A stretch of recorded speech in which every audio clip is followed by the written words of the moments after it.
Ramadan, right? The month of fasting, the reflection, and all that. But today we're going deeper into a practice you might not be as familiar with. Sadaqat al-Fitr. It happens right at the end of Ramadan.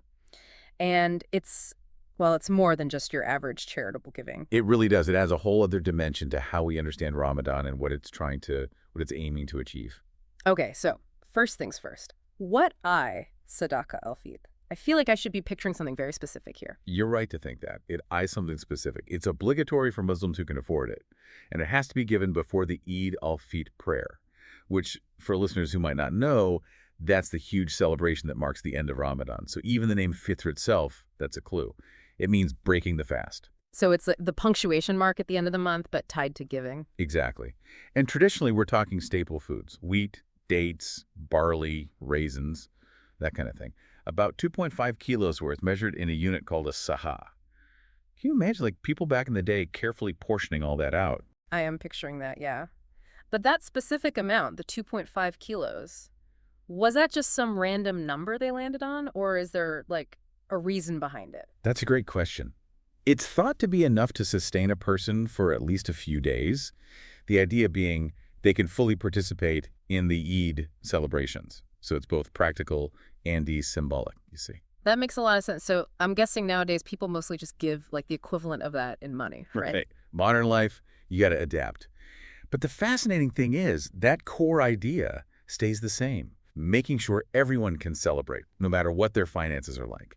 And that leads us to the why behind Sadaqat al-Fitr, which is where things get really interesting. Okay, lay it on me. This is the part I'm really curious about. Well, there are a few layers to this. First, you've got purification. Ramadan's all about striving to be your best self, but, let's be real. No one's perfect. We slip up. We get impatient. Oh, tell me about it. Fasting can definitely make anyone a bit cranky sometimes. Exactly. So Sadaqat al-Fitr is seen as a way to kind of, polish those imperfections, make amends for any shortcomings. It's acknowledging, our humanness. I like that. It's not about being perfectly pious. It's more about, recognizing that we're trying and making up for where we fell short. That's it exactly. It's about seeking spiritual completion, acknowledging we're always growing. And then there's the layer of solidarity. Think about it. You've been fasting. You've actually felt hunger. So you can really understand what people who don't have enough go through. It's like that reminder, hey, remember that pang of hunger you felt? Now imagine that every day. Right. Powerful stuff. And Sadaqat al-Fitr, it ensures that everyone, no matter what they have or don't have, they get to experience the joy of Eid.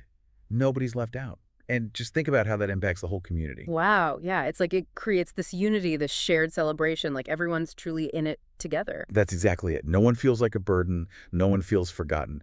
And that sense of shared joy, that actually leads us to the final layer, gratitude. Okay, gratitude, always a good thing. Yeah. But how does that tie into Sadaqat al-Fitr specifically? You're thanking Allah for getting you through Ramadan, for the strength to fast, for the spiritual growth you've hopefully experienced. But it's also gratitude for your ability to give in the first place. Recognizing that what you have is a blessing and sharing those blessings is part of being thankful. Ah, so it's kind of a cycle. Gratitude for what you've received and then expressing that gratitude through giving. Beautiful. But I'm curious, who exactly is obligated to give Sadaqat?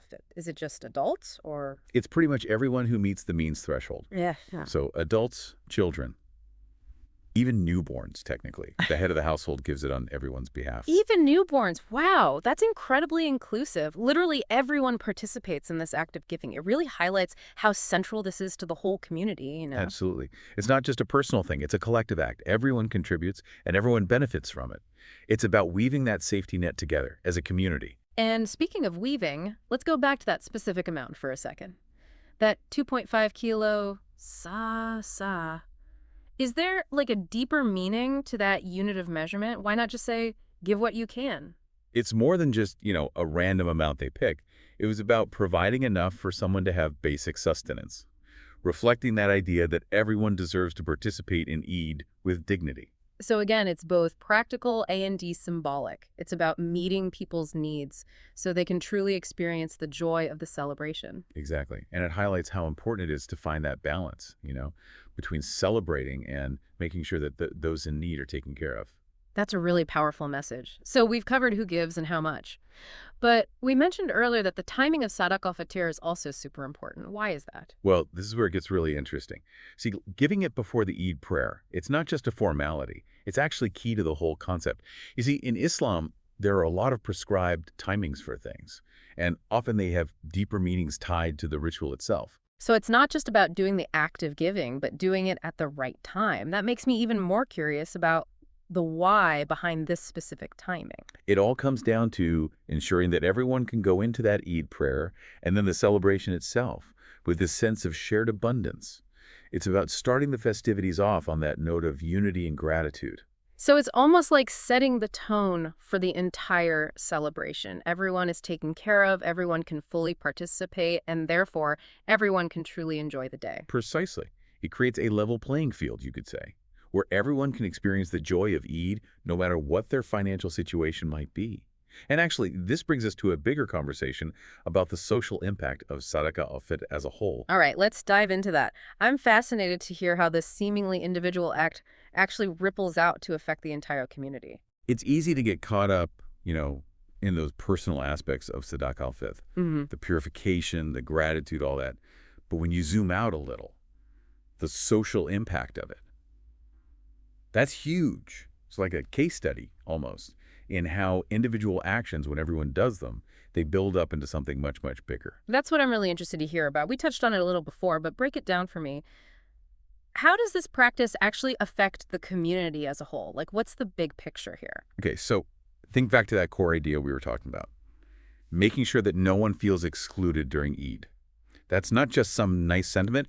It has real consequences. Mhm. When everyone, no matter how much money they have or don't have, when everyone can participate in the celebrations, well, that creates this powerful sense of equality. It's not just about making sure people have food, it's about making sure they feel like they're equal members of the community, that they can enjoy the holiday just like everyone else. Exactly. It goes beyond just like the material needs. It touches on something deeper. It's about belonging.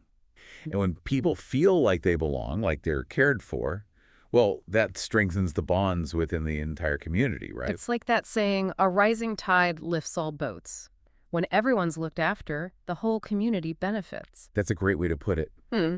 It fosters this sense of collective responsibility. It strengthens social cohesion. People are more likely to support each other, to cooperate, to work together for the common good. So it's like Sadaqat al-Fitr is this small act with these big ripple effects. Like it creates this ripple effect of generosity and compassion, and that spreads throughout the entire society. Exactly. And this actually ties into a much broader conversation about the role of charity itself and, like, building a healthy society. Oh, I love it when we can connect the dots like that. Tell me more. Well, if you look throughout history, charity has always been this key tool in tackling poverty, tackling inequality. It's a way for society to take care of its most vulnerable members, to make sure that everyone has at least a basic level of support. It's like the safety net, but it's woven by the community itself. Exactly. Well, And when you have a system in place where people are not just encouraged, but actually obligated to give back to those in need, well, it creates a more just, a more equitable society for everybody. so Sadaqat al-Fitr, it's almost like this microcosm of that bigger principle, but playing out at a community level. It's showing that even small acts of generosity, when they're done collectively, when they're done intentionally, they can have a huge impact. And it's not just theory either. There are real-world examples of this happening all the time. Like Yeah. in many Muslim communities, the Sadaqat al-Fitr collections, they're used to fund local food banks or to provide financial assistance to families that are, struggling to make ends meet, sometimes even to support educational initiatives for kids. So it's directly addressing those issues of poverty and inequality that we were just talking about in a very practical way. Exactly. It's putting those principles into action, and it's making a tangible difference in people's lives. That's incredible. And it's inspiring, too, because it shows that we don't have to wait for, like, governments or these big institutions to solve these problems. We can start making a difference right now in our own communities. 100%. Every single act of giving, no matter how small it might seem, it contributes to a greater good. Yeah. And when those acts are done collectively, with intention, with purpose, that's when they can really transform lives and transform entire communities. So coming back to Sadaqat al-Fitr, it's more than just like a religious obligation, right? It's almost like a blueprint for how to create a more just, a more compassionate society. It really is. It's reminding us that our individual actions, they have power. and that when we come together, when we support each other, we can create something truly, truly beautiful. This has been so insightful. Honestly, I feel like my whole perspective on Ramadan and Eid, it's shifted. I used to just think of it as like a time for fasting and celebration, but now I see it's this incredibly rich tapestry of personal growth and communal responsibility and even societal transformation. It's amazing. That's exactly what we were hoping to achieve, Yeah. to help people see those deeper layers and to appreciate the beauty and the complexity of this tradition. Mission accomplished, I'd say. Yeah. But before we go too far down that road, I want to bring it back to our listener for a second. We've been talking about all these big ideas, these social impacts, but what does this mean for you listening right now on a personal level? That's a great question. Well, now that you understand the nuances of Sadaqat al-Fitr a little better, you might view Ramadan and Eid celebrations with a new appreciation, even if you're not Muslim yourself. You might start to notice that sense of unity, that shared joy even more, knowing the role that Sadaqat al-Fitr plays in creating that atmosphere. It's like having that behind-the-scenes look at how that spirit of generosity and inclusion, how it actually comes to life. Exactly. But it can go beyond just observation. Even if you're not Muslim, just reflecting on the principles behind Sadaqat al-Fitr, it can enrich how you approach generosity and gratitude in your own life. That's what I love about these deep dives. We start with something very specific, but then it expands outwards and it gives us these new ways to think about our own values, our own actions. It's all interconnected, isn't it? Absolutely. So if there's one specific takeaway that our listeners can apply to their own lives, even outside the context of Ramadan, what would it be? What's one thing they can start doing differently, like today? I would say it's the concept of intentional giving. Remember, Sadaqat al-Fitr, it's not just some random act of kindness, right? It's a deliberate practice. It's tied to a specific time and a specific purpose. It's about being mindful of the impact that you want to create.